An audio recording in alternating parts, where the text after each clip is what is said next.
We're trying this one more time, and pretty soon it'll be clear why I'm saying that.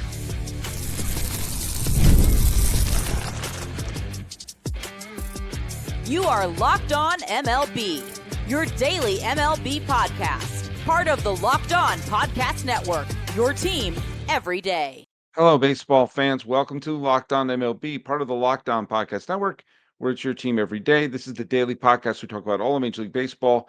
I am your host, Paul Francis Sullivan. Please call me Sully. Hey, for those of you who are listening to the live feed, I had a mic issue earlier today. Let me know if you can hear me all right. If not, I'm going to start this over again. Tonight's episode is brought to you by FanDuel. Right now, new FanDuel customers can bet $150 in bonus bets if your first $5 bet wins. Download the app or head to FanDuel.com to get started. And you can find us at Locked On MLB Pods on Twitter or whatever they're calling it these days, and on Instagram. I'm your pal Sully. I'm at Sully Baseball Podcast on Instagram. But the best way to get a hold of me is right here on YouTube, for those of you subscribing on YouTube.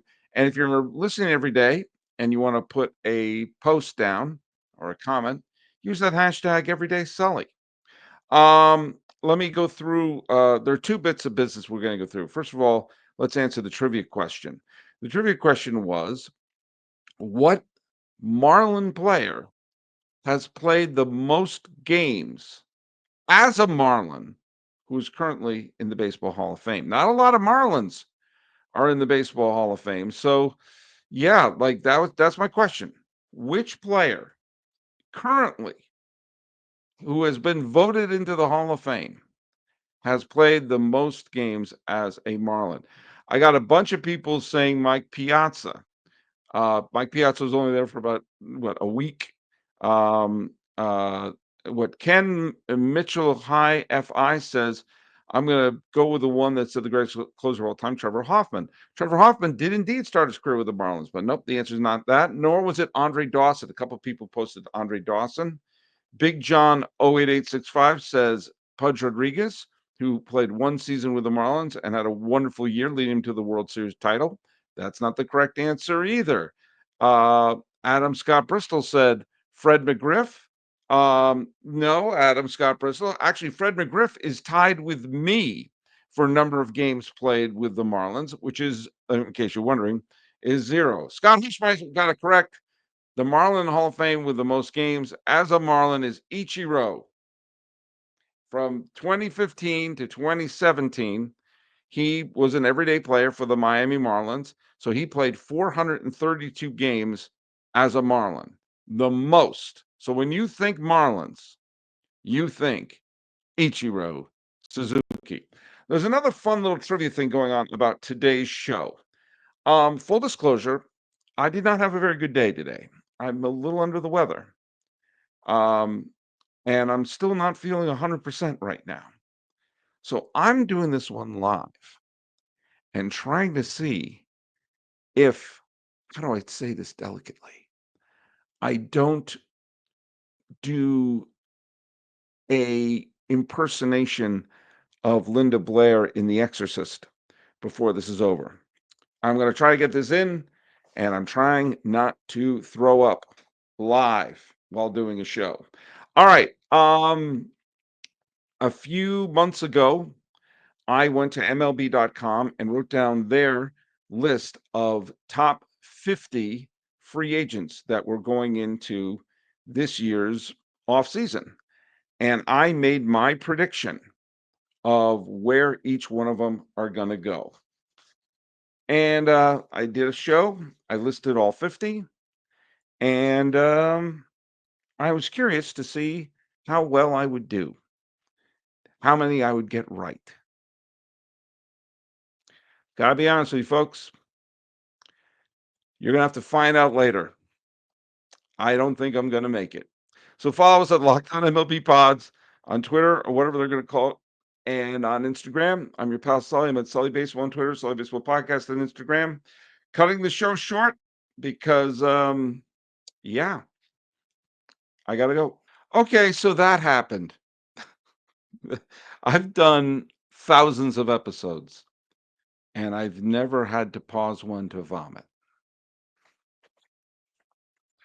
Check that off my bucket list. So I am not doing the rest of this live for reasons that should be painfully apparent right now. I better get through this pretty quick because my body is telling me not to do a podcast. And normally I like to record two on the weekend. All right, so here's the deal. The beginning of the off season around November, I went down what Major League Baseball considered to be the 50 top free agents, and I decided to make my prediction of where each one of them would go. Now, now I wound up out of 50, I got one, two, three, four, five, six right. I got a little more than 10% correct. Um, there's always some unpredictability that goes on in the signing of free agents, and there's always moments where you're like, "Oh, I didn't see that one coming." In fact, number two on this is a big, huge didn't see that one coming. But I'm not one to make predictions and then run away when my predictions are dead wrong. Let's review them, shall we? The number one free agent, to nobody's surprise, was Juan Soto, and equally to nobody's surprise, he signed with the Mets. I remember saying that if the Mets want him, he will be a Met. And look at that. They must have wanted him. Now, number two on that list was Corbin Burns, an ace caliber pitcher, certainly an all-star caliber pitcher, would make any team better that signs him. I thought, even though they won the World Series and were the best team in baseball last year, the Dodgers had some massive holes in their starting rotation. And it was clear that they were going to go on a shopping spree. And I thought Corbin Burns was a perfect piece to put into the Dodgers rotation. It didn't turn out that way, and to my amazement, he signed with the Arizona Diamondbacks, who have turned into the quintessential "do not sleep on them" team. Are we positive that the Dodgers are going to repeat? I will take the Diamondbacks starting rotation every day of the week. And we'll talk a little bit about how close they came to making another run at it in 2024 later on in the show. Number three, Roki Sasaki. I predicted the Dodgers, to nobody's surprise. He signed with the Dodgers. I know the Padres and the Blue Jays made great overtures for him. It was like, I'm going to the Dodgers. Um, Blake Snell was at number four. I had him going to the Padres. I thought, why not? He won a Cy Young with the Padres. He went 1 year with San Francisco, picked up a no-hitter for his worries, showed everyone why you need to sign before free agency. And I thought he was going to go right back and sign with the Pods. Didn't turn out that way, and he was the one who went to the Dodgers. I thought Max Fried was going to head to the Red Sox. Instead, he went to the Yankees. A good signing for the Yankees. When healthy, Max Fried is a dynamite pitcher, and they're not asking him to be the ace. They already have one in Garrett Cole. It's a good, solid, provided he doesn't get on the injured list. Max Fried is a fine signing for the Yankees. Actually, no, I got another one right. I said Willie Adames would sign with the Giants, and he signed with the Giants. That makes sense. I thought Alex Bregman. This was one of my take a take a wild stab because a lot of people thought he was going to go to either the Red Sox or to the Tigers. I thought maybe the Phillies were going to go in on that. I thought the Phillies were maybe going to make a run at him and put him in there. The fact that he can play wonderful defense all around the infield. He signed with the Red Sox, and he will play somewhere, and Rafael Devers will play somewhere, and eventually he'll go back to third base. But for right now, the Red Sox are going to try to make a run at it. And then I also had Pete Alonso. I thought he was going to go to the Astros. And the reason I did is that they had an obvious need at first base, one that they wound up, taking care of later. And I thought that he was I thought he was going to be a good fit for the Astros. Instead, he re-signed with the Mets, which makes sense. Jurickson Profar, I had going to the Padres. He wound up going to Atlanta. Good, solid signing for Atlanta. Atlanta's going to be very good this year, in my humble opinion. The next two I got right. Teoscar Hernandez, I said he was going to stay with the Dodgers, and he did. And I thought Anthony Santander was going to go to the Blue Jays, and he did. Let's barrel through the other 15. Christian Walker, I thought was going to go to the Yankees. It's clear the Yankees were going to get a new first baseman. I thought Walker was a great fit for them. He went to the Astros instead. Good pickup for the Astros, who are going to remain in contention. Jack Flaherty, I thought he had Angels written all over him, but instead he went back to the Tigers. That rare case of trading a player to get prospects and then re-signing them as a free agent. Good move for the Tigers, who I think are going to be very competitive in a wide open American League this year. Tanner Scott, I had going to the Padres. He went to Los Angeles. The Dodgers did sign a lot of players. I know I've been poo-pooing people talking about they signed too many players and salary caps, but they did sign a crap load of players. I saw Nathan Eovaldi going to the Tigers. Instead, he's staying put in Texas. And look out for the Rangers. It's an every other year situation with Bruce Bochy. I saw you say Kikuchi was going to stay in Houston. Thought he was a great fit there. He went to the Angels. And I had Tyler O'Neill going to the Royals, where I felt they needed another big bat. He went to Baltimore. And then Sean Manaea, I correctly predicted was going to stick around with the Mets. And Hyesung Kim, I thought he was going to go to the Brewers and essentially replace Willie Adames. But instead, he signed with Tampa Bay. I guess he wants to play outdoors in Florida in a minor league stadium. All right, those are the top 20. I'm going to barrel through the rest of them and then bring up a point that I think is worth talking about some of the remaining free agents. When the game tips off, the NBA action is just getting started. There's no better place to get in on it than with FanDuel, America's #1 sports book. With FanDuel, you can place live bets throughout the game, so even if you missed the opening tip-off or want to bet on a fourth quarter comeback, you can stay in the action. If you're looking for a bigger payout, can combine your live bets with the same game parlay. I love using FanDuel's live betting feature because it helps keep every moment of the game excited. Whether I'm backing the Celtics again in a late game rally or picking a player to hit a clutch three, I never feel like I missed my chance. Plus, the app is easy to use, and when you win, you get paid instantly. Right now, new FanDuel customers can get $150 in bonus bets if your first $5 bet wins. Just visit FanDuel.com to join today. That's FanDuel.com for your shot at $150 in bonus bets. Make every moment more with FanDuel, an official sports betting partner of the National Basketball Association. You know, I recorded that one ahead of time because I talked about the Celtics catching a clutch shot when they absolutely wet the bed against the Cavaliers this weekend. Blasting through some of the other ones here. I had Walker Buehler going to the Cubs. I thought that was a lock. He went to the Red Sox. Shane Bieber resigns with Cleveland. That makes sense.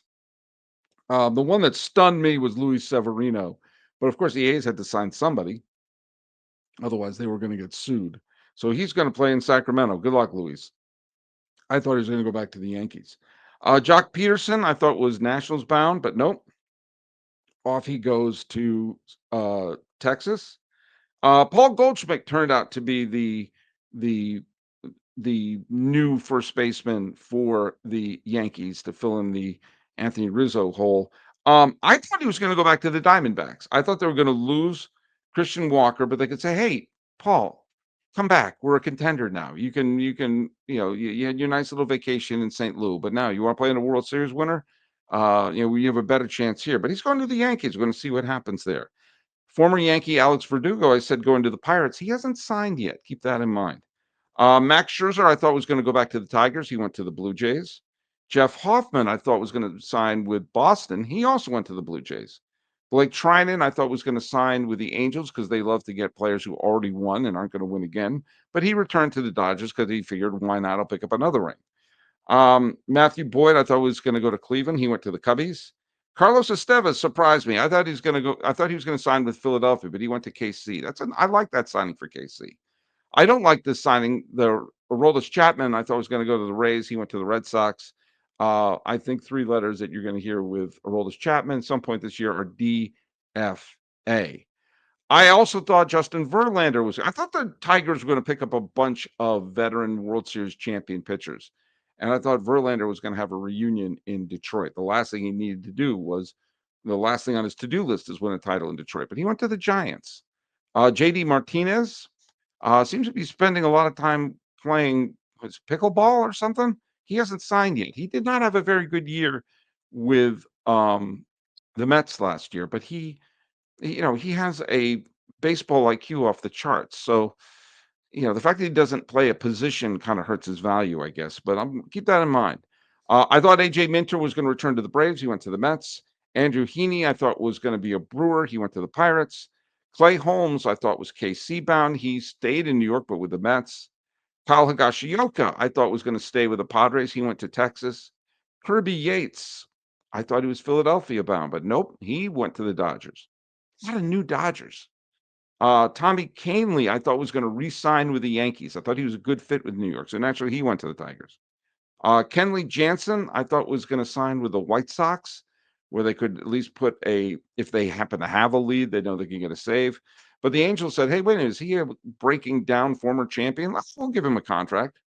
Carlos Santana, I thought was going to Washington, but he's having a reunion in Cleveland.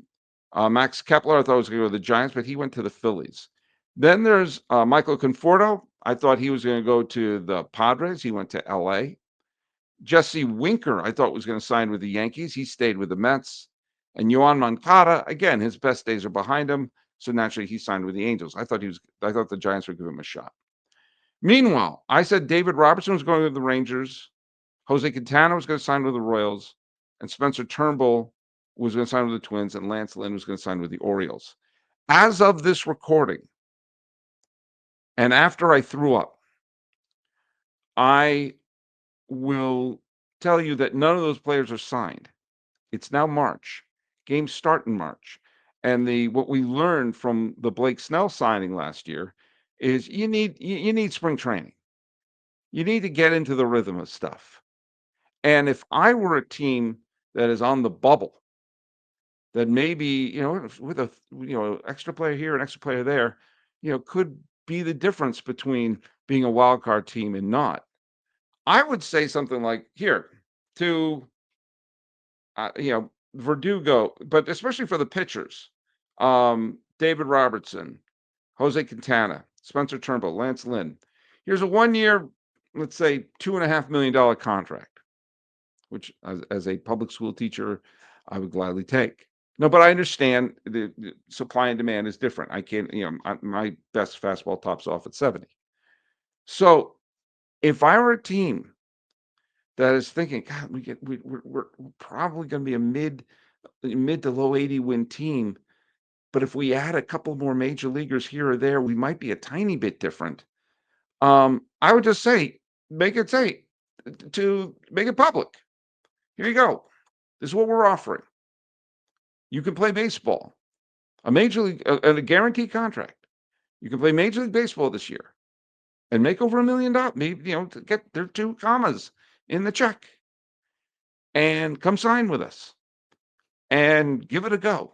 If not, what are you going to do? I most of the time side with the players on things like that. But if you haven't found a home by now, if I'm an owner, I'm saying, okay, fine, I can get you cheap. Let's go. It might be worth it. And there's a reason why it might be worth it big time. And for that, I need to bring up the Arizona Diamondbacks.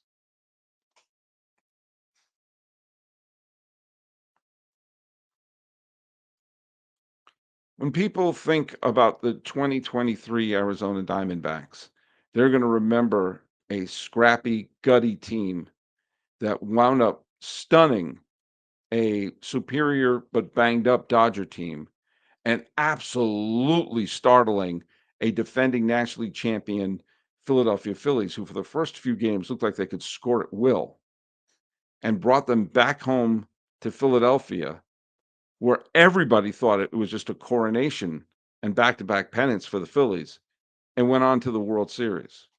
Well, they got to Game 5 of the World Series. I doubt anyone is going to remember the Diamondbacks of 2024. People tend not to remember teams that failed to make the playoffs, even when it's expanded playoffs. They'll remember the pennant winners, but the teams that couldn't even make the dance, well, that's a different bag of tomatoes. But here's the deal. The Diamondbacks of 2024 won more games than the team that went to the World Series. And the grand point that I make every year, but Lordy, and did I mention Lordy? I cannot express it more clearly than I'm going to right now. You need to fill holes as fast as possible. If there's something that's a glaring need, You need to at least put a stopgap in it where something bad is at least mediocre, because mediocre is better than bad. Because last year, people are going to remember the Mets, the OMG, the big, huge wins, the Pete Alonso home run, the comeback wins against Philadelphia, getting to game 6 of the NLCS. Nobody's going to remember the Diamondbacks, who missed the playoffs after making the World Series. They had identical records. The Mets went 89 and 73. The Diamondbacks went 89 and 73. And for good measure, the Braves went 89 and 73. And they played that final weird doubleheader on on the day after the end of the season in order to determine who got in.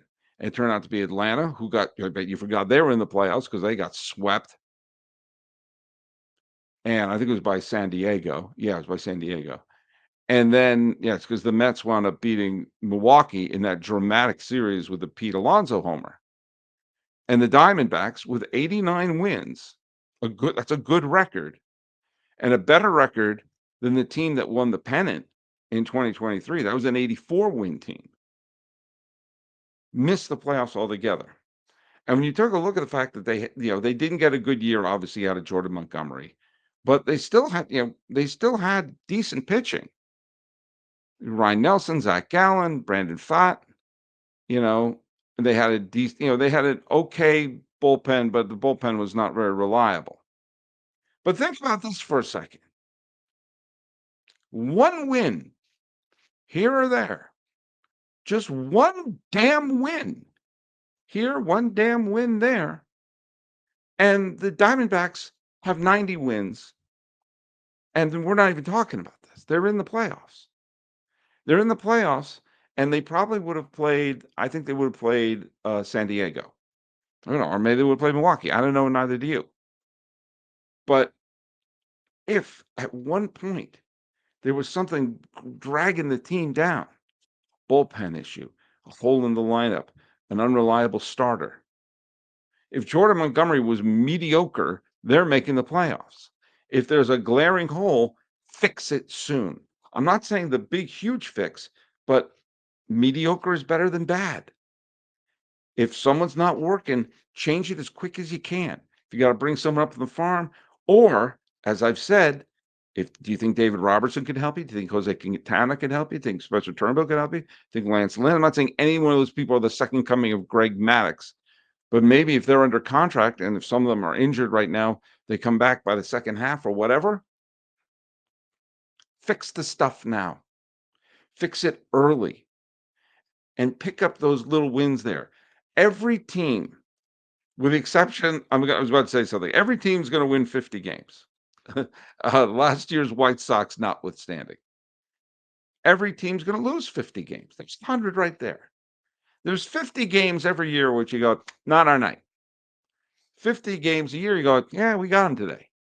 And there's 62 games that fluctuate. Those are the games, the ones that could be the teeth grinders or the dodged bullets. And if you feel there's a glaring, obvious need right away, fill it. Because those wins you get in late March and in April are wins you don't have to get when you're watching the Mets and the Braves playing a bizarre doubleheader after the last game of the season. One more win, and Arizona is probably going to be a tough team in the postseason. Who knows? They may have been swept out. I don't know, and neither do you. But did you see the Tigers beating the Astros? When for most of the year, the Tigers looked like they were going to be sellers. In fact, they were sellers. Fix those problems early. And if any of those remaining free agents can help, that's what you do if you're team on the bubble. Which brings us to today's trivia question.